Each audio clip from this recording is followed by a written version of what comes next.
So our second project is going to be related to sustainability. And I want to talk about a couple global issues that we as engineers can deal with in order to kind of set up some background information for our project. The first thing is the availability of electricity in the world. In the United States, we don't really think about that because everywhere we go, we pretty much have access to electricity. But that's not the case in the world. In fact, 1 in 4 people in the world do not have regular access to electricity.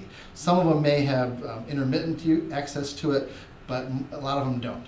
And as we think about living conditions and economic opportunities, jobs and things like that, these are all limited by the lack of electricity that's available in locations.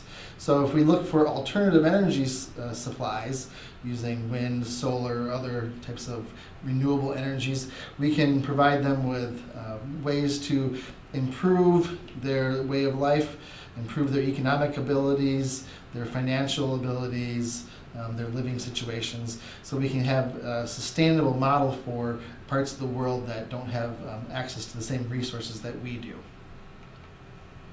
So for example, many places you don't have a lot of light available. You've seen this map before. It shows the United States is lit up at night due to all the electricity that we have. You'll see in Europe also a lot of accessibility, maybe in Japan over there, a little strip of light on the edge.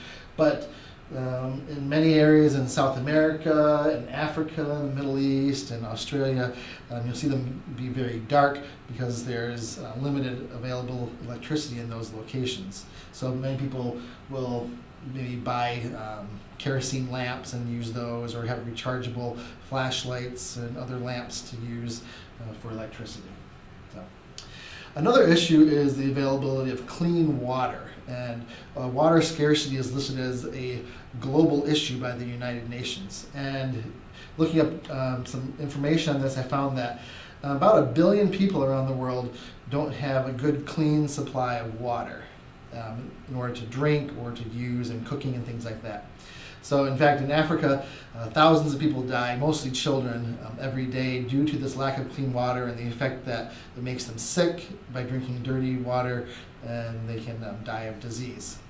And a lot of times women will have to travel many miles, maybe girls too, to provide their family with water. They maybe have to travel many miles by foot and carry back water in pots and buckets and things like that in order to provide their family with water. A lot of times the water that they find is usually not very clean either. So this is another issue that we can be aware of as we're working on our second project.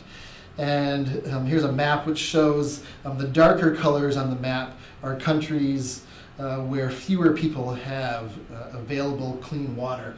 See a lot of places in Africa, Middle East. The orange colors are don't have good access either for a majority of the population. So you'll see big sections of South America also listed in that, in Central America in that list. So we'll use this as a kind of ideas for where we can look to target our project at. So that's a little bit of information. There'll be some more information available on Angel.